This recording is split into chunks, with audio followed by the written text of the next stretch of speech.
My father was the head of education, PhD, all that stuff. I go home and ask him, said, why don't we learn about money in school?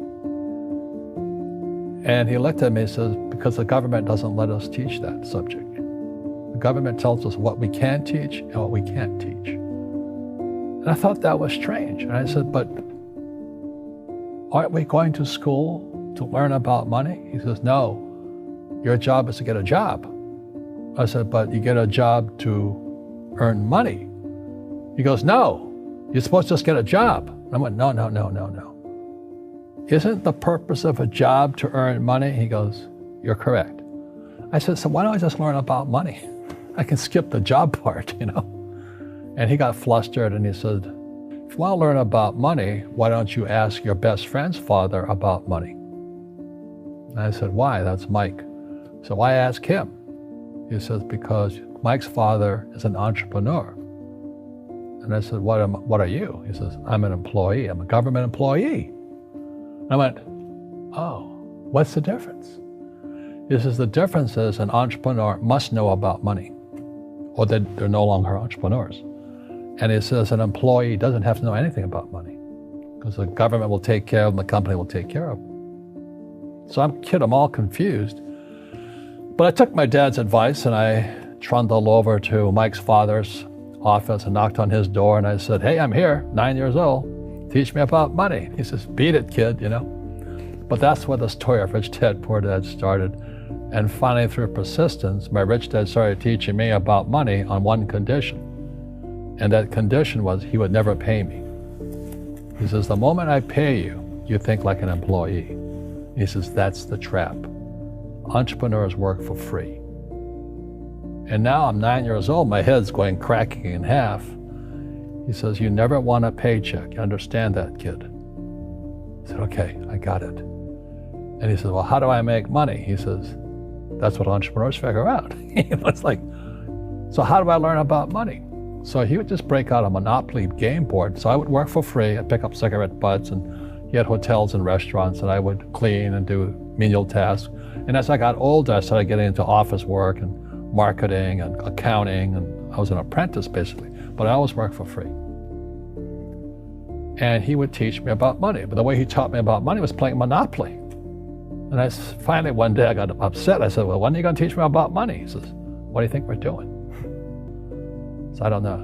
I'm teaching you about money.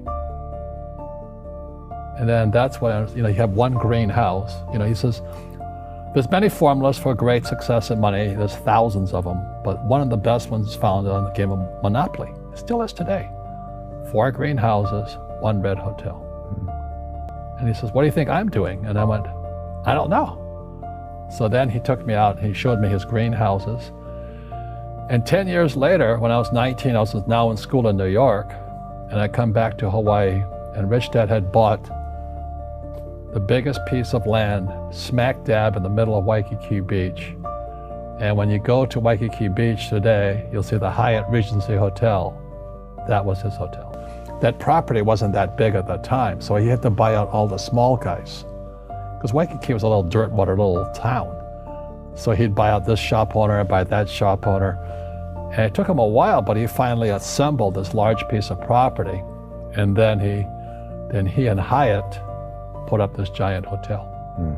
And it just sold for $800 million. So that's how I learned about money. I've had financial crashes. I've had people stab me in the back, but they're all good because I grow from it. That's spirituality. Right. People who are afraid of making mistakes, like they teach in school, they don't ever grow. Because spirituality is there's good and there's bad, there's right and there's wrong, there's up and there's down. Most people only want to be right, they only want to be positive. Well, you can't have that, that's not reality. Well, I wasn't poor by most people's standards, but I came from a family with a poor attitude, if you know what I mean. Because rich, poor, middle class, poverty starts with a fundamental attitude. Poverty is passed on. It's taught in your families. And middle class is taught in families. And so the people right now who are sitting at home, who are struggling financially or worried about money or unhappy, they may be making a lot of money, but unhappy with what they're doing, it was probably taught to you. The school system will never teach you about money. The school system was designed to teach you to be an employee, which is important, or a doctor or a lawyer, a specialist, but never about money. And what most people lack is real business knowledge, like accounting, like debt, like taxes. You got to know that stuff, but they don't teach it in school to anybody.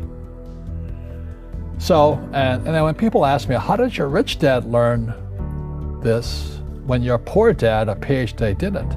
And the answer is very simply, my rich dad, who's my best friend's father, his father died when he was 13. So his rich dad had this family business at 13 to run. So he had to drop out of school, which was his blessing. And then his teachers became his bookkeeper, his accountant, his attorney, his banker, his real estate agents. So he has what I call real teachers, not these fake teachers in school. You see, most teachers in school, they teach subjects they themselves don't practice.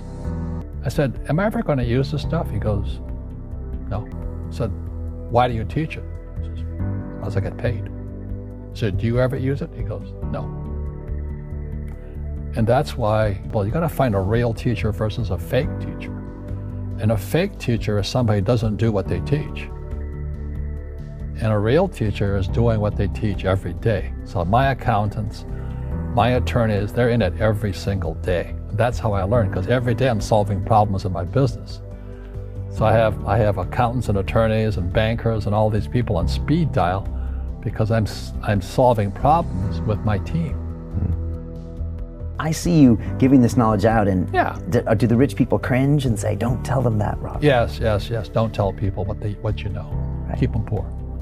But unfortunately, the poor will always be amongst us because it starts up here. Right. It's that fear mentality.